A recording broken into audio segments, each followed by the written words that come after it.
Hey guys, what's up, what's going on? Welcome back to my YouTube channel. It's your favorite girl, Tibaneweka, that Nigerian based in Ghana YouTuber. Oh my god guys, I look so cute today, and it's so rude that the person next to me did not want to compliment me, so please compliment me. It's not like I need compliments, but anyways, just like, oh, you look cute.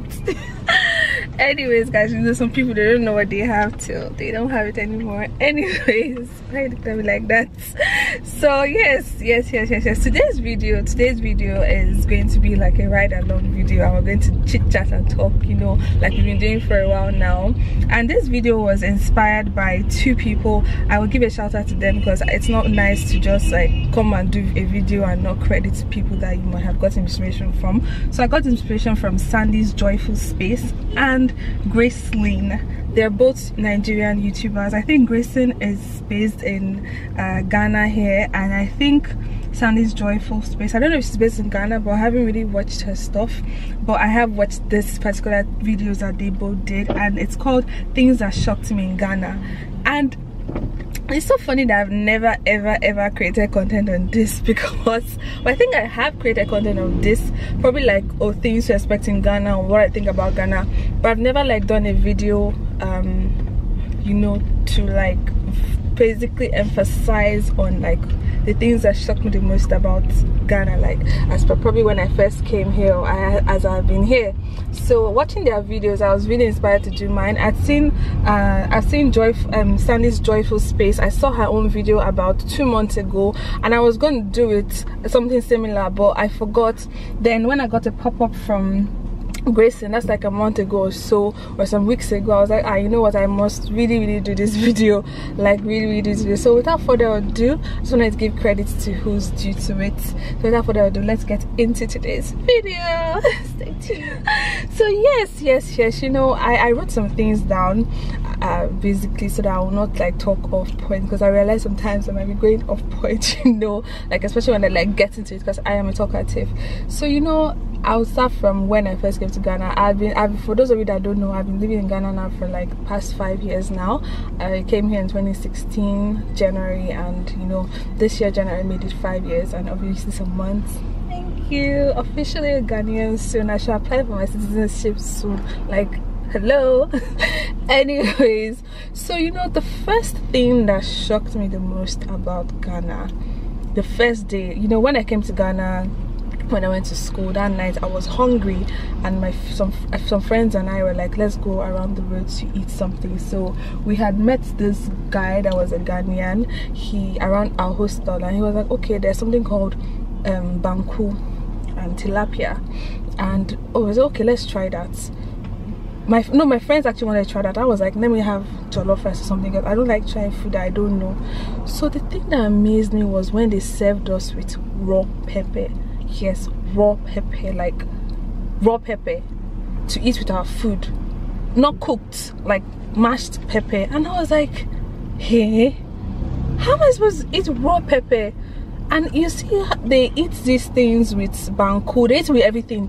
In fact, raw pepper comes with everything. Even when you want to eat your fries or your yam chips or whatsoever, it comes with raw pepper, and they season it a bit. Some places you'll be lucky, they'll kind of cook it, because I know a lady that kind of cooks her own a bit, not really cooks, but she like cooks it a bit and puts some water. And some other places it's raw, like that pepper Ghanaians used to eat their banku and everything is raw pepper. I don't know, I still cannot wrap my head around it at all. I think the only thing that I like eating is, sorry guys about the noise, the only thing that I'll eat with my food is shito, only shito. If it's not shito, nothing else, because I'm like, no way am I eating raw pepper. But this other lady I'm talking about, there's a way she cooks her own pepper. It's not like raw, so sometimes I spice it up with my jollof, but if I see that is raw, I would not even eat it at all. Like, it is very, I still find it very appalling. Like, why would you eat raw pepper?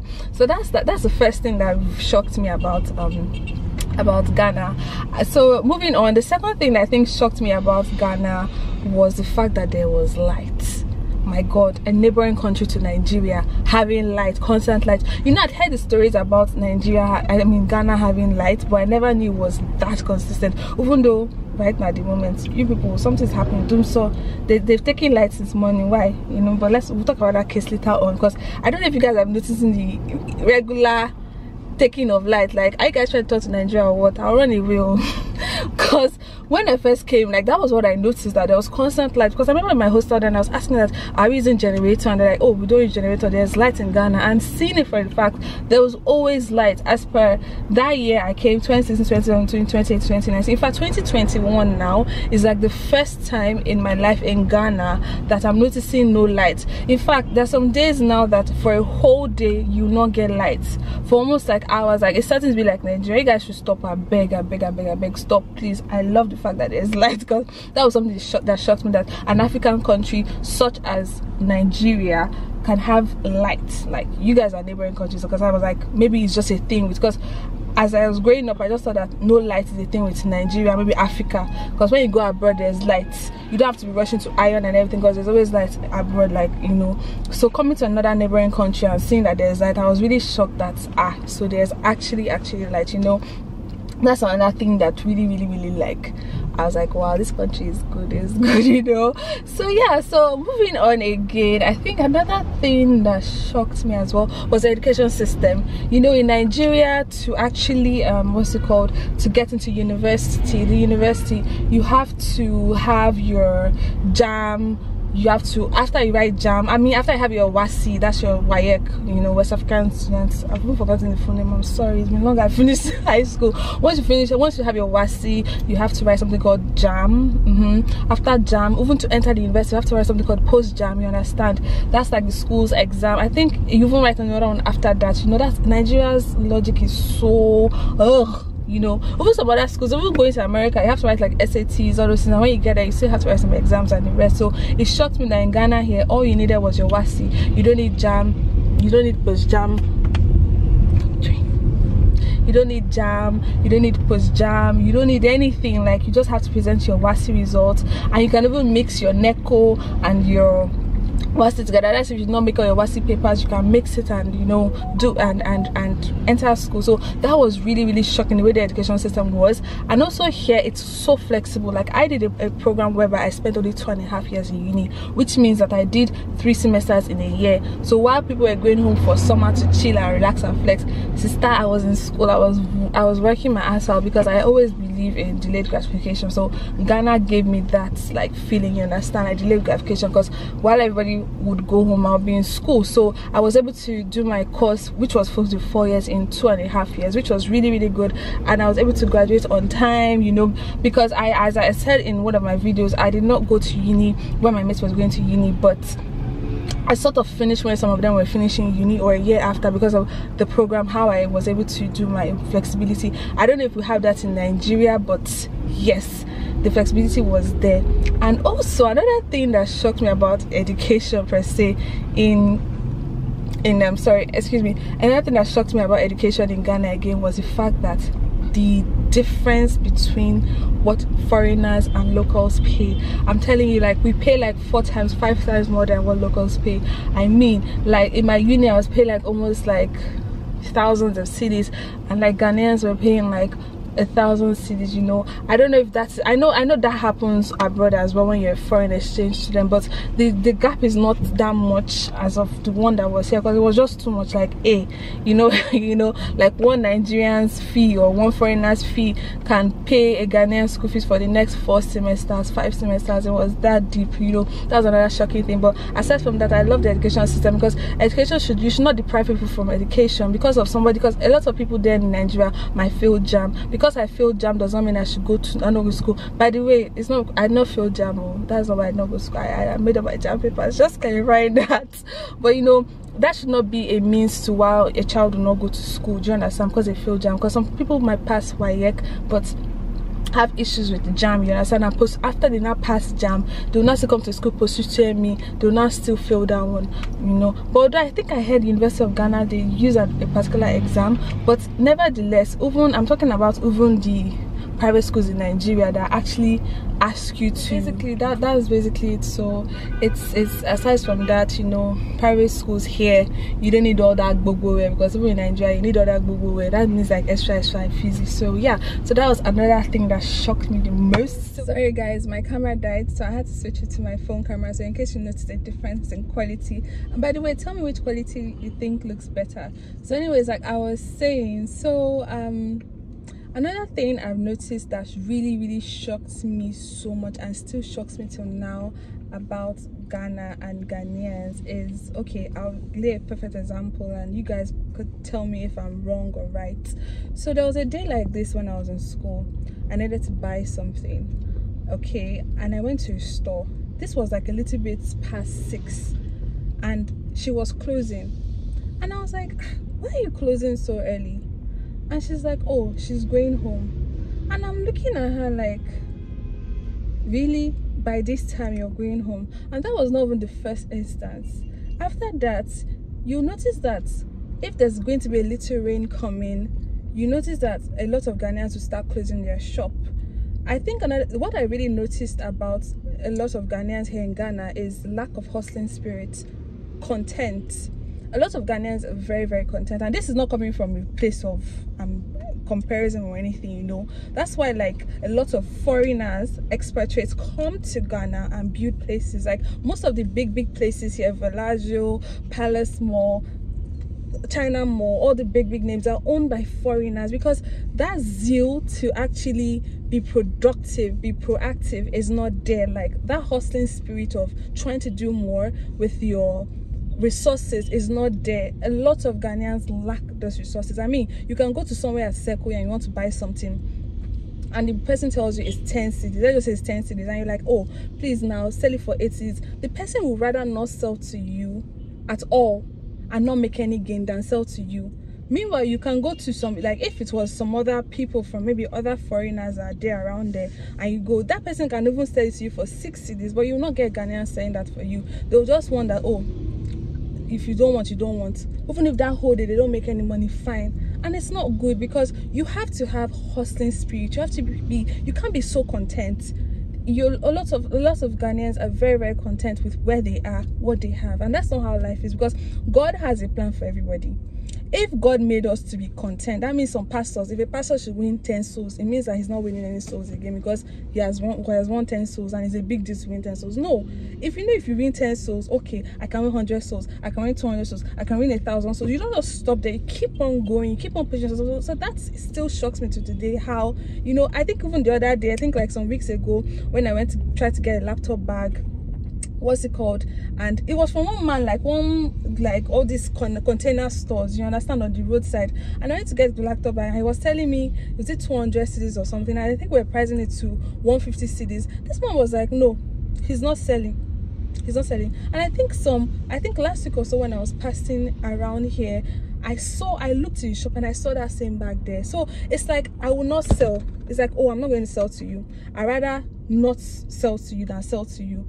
I don't want you to reduce my price. So that thing really shocks me a lot. Like, sorry, that thing still shocks me, like to today, it's still there. So that lack of hustling spirit is not there. So that's just another thing. And also oh, my hand is paining me. Also, the way, I don't know if I should also call this last one, I don't know if it's called xenophobia, like that hate that some Ghanaians have for Nigerians, because there's this ideology that, you know, Nigerians this and that, blah blah, you know, not trying to compare at all, because, you know, it's like, we're not the only foreigners here in Ghana, because there are a lot of foreigners. Like, you go to a restaurant, you see white people, like 70% of them are white. You go to Palace Mall, 70% of them are white there, 80%. You go to the malls, you see more white people than you even see in Nigeria. Trust me, we don't have this amount of white people in Nigeria. Like, we don't have at all. Like, we actually don't have. So it is really like, wow, like how the hate is there, like it's live. Trust me, to even the taxi drivers. I remember somebody was telling me how he ordered something and the Uber guy brought the package or whatsoever, and he was telling the guy to come inside to deliver the package, and he was like, he cannot come. And when he went downstairs to meet the guy, the guy made a statement like, you Nigerians, like, people, they just have this like, you Nigerians, you Nigerians, you Nigerians. And you know, a lot of people feel like I come on here every time and I'm always bashing my Nigerian people. I'm never trying to bash my Nigerian people. Like, I'm always talking about like the economy and all that. But you see, Nigerians are go-getters. We are go-getters. Anywhere you put in Nigeria, we're going to flourish. Like, we are never content. It's good and bad because we want more. You know, if I see I can make ₦1 million now or 1 million cedis, I'm not going to stop there and always make 1 million cedis. I'm going to say, oh, okay, I can make 1 million cedis. I can make 10 million cedis. You know, if I make a small shop, build a small shop now, I'm not going to say this is going to be my only shop. I'm going to expand. If you all can remember, Palace Mall as of 2016 was only at West Hills Mall, a small place there. That's where they were. Now they've expanded. They have a whole complex. They have like 3 or 4 complexes now in Accra. I don't know if they have some outside Accra, but they've been expanding because that is just it. Like, someone that comes here like, oh, I want to expand. Over China Mall was first of all just at Spintex, you know, and later they opened another one on the Spintex road, and they still came and opened one around the motorway there. So it's like they want to do more. But sometimes I really want to challenge any Ghanaian here watching this right now. Do more. Challenge yourself more. Don't be so content. Don't be so comfortable. Do more. Push yourself to work hard. You understand? So that's something that gets me every time. Like, no, you guys should you know, rise or hustle. So I'm boom passing the guy's store. I'm sure that bag is still there, scrap. Anyways, guys, so basically those are like the things that have shocked me so far about Ghanaians and Ghana as a whole. Another last thing, and I'll be saying last thing because I'm trying to freestyle this, you know, is about how there's no traffic. Hey, I love that fact. Like, it's moving traffic, and it's just like traffic lights causing go slow. Because in Lagos like this, it's never, you will not know what is causing go slow, because when you get there you'll be like, what caused this traffic? You can never ever find the cause of it at all, you know. But like here you can say, okay, it is this that's causing it or that that's causing it. There's never traffic. You get to work on time, you get where you're going to on time. If your ETA is like 30 minutes highest, maybe 35 minutes late, but not like some places Nigeria now you get there like 1 hour after saying ETA is this, you get there in 1 hour. So I like that fact as well, that there's no traffic, the roads are clear, the roads are free, the roads are nice, you know, everybody obeys the traffic laws, like nobody complains about anything, everything is just cool. So one other thing I've noticed again, like one of the major things I think a lot of you would agree to, is the safety, the peace. This country, hey master, why is it just, you see all this some small bike be conning out? You see here, you can do that and get away with it. If it's Lagos now, they will wind down and say, oh boy, they crazy, I get road. You know, it's so peaceful, you know. Like then in school, like I remember, because I was an evening student, I would get back to my hostel around like 11 o'clock, past 11. And you can walk peacefully on the road, like you can just walk as you like it was shocking. Because I remember the first time I'm like, no, I'm scared. My friends were like, don't worry, nothing happens here in Ghana is peaceful, you know. And it also took my dad a while to understand that in this place you can come back anytime, you can walk on the road anytime. In fact, it's just that I think now there's some bad things that might be happening, but as of when I came, you know, one of those things, those facts, even till now, is still secure than where I'm coming from. Because where I'm coming from, by 6 o'clock everywhere is dark. You better come inside your house, because they're just going kidnappers. You see, even by 7 o'clock they'll be hitting that going, stay inside your house. So carry your children, make you carry your children. No, I don't know if you can remember. I don't know anybody that grew up in Lagos, can you remember? They say, make you carry your children, no, make you not kidnap your children, no. There's even one that they call phone thief. They will enter your house and take your phone by like 7 o'clock. So it was never really safe. Like, so having that phobia, like for going out late, it took me a while before, even till now sometimes. That's why I feel like I'm not like a night person, because sometimes when it starts getting dark, I start getting scared. You know, it took me a very long while to actually adapt to going out in the evenings and chilling with my friends, because normally I get so scared, like no, I don't want to be here. No, even then when I started evening classes, I was always paranoid. In fact, although my dad was helping me with my Uber, but sometimes, you know, you want to go with your friends in a bus, a trotro, you know, and you guys want to come back together, so you might not want to enter an Uber just to have that experience. So sometimes when I'm walking on the street, I'll still be feeling scared. But I noticed that it was always safe. Like, it was always still safe. No matter where, it's safe. Like, it's, you just walk on the road and you're fine, you understand? So it was really nice. And also, like, the houses here, they are not like fully fenced. You know, you don't really hear of like too much securities, you know, people having to guard your house, just like Nigeria, when you have to put the barbed wires everywhere. In fact, when you go to some gates, you see that, so the gates are so long, so high up, you have like the barbed wires everywhere because of thieves and everything. Here you have like low fences, you know, and you hardly even get like issues of robberies and the rest. I might be wrong, but where I stay, by the grace of God, and where I've even stayed, because I think I've lived in multiple places here in Ghana, because even my hostel was not like the nicest place. In fact, my hostel where I stay, for example, we don't even have any fence at all, and we never recorded any incident of any armed robberies or break-ins or whatsoever. So that safety thing was just, you know, it was really there. It was amazing, you know. Like, I like that fact that there's peaceful safety. Although I hear stories every time, that guy said, but it's not like rampant, like, you know, like, oh, they did this today, they did that today. So it's like, it's very good, you know. That is another thing that I really like, you know. And basically that's yeah. So basically, and I think last but not least, the way what else, so basically I think that's that. Basically, those are like the few things that are shocking, the most, that have shocked me so far. I think there's some other things, but I can't remember, but these are the ones I just wanted to talk to you guys about. And also, if you are a Nigerian or a foreigner living here, or you are a Ghanaian living here, can you attest to some of the things that I've said, if it's true or not? You know, this is not a ground friend, but it's an attack. Let's just be real, because when I come here and I talk about my people, and I'm always keeping 100 real with you guys, like, this is that, I say it as it is. Cannot beat me. I mean, I cannot beat you. I don't know where you are. You know, by the grace of God, you know, you just say it as it is. So if you've noticed anything here, you know, just say it, like, what's shocking. So like I always say, do not forget to like, share and subscribe. Until we meet again, and your favorite girl, Loki Tiffany Rekada, Nigerian based in Ghana YouTuber. Peace.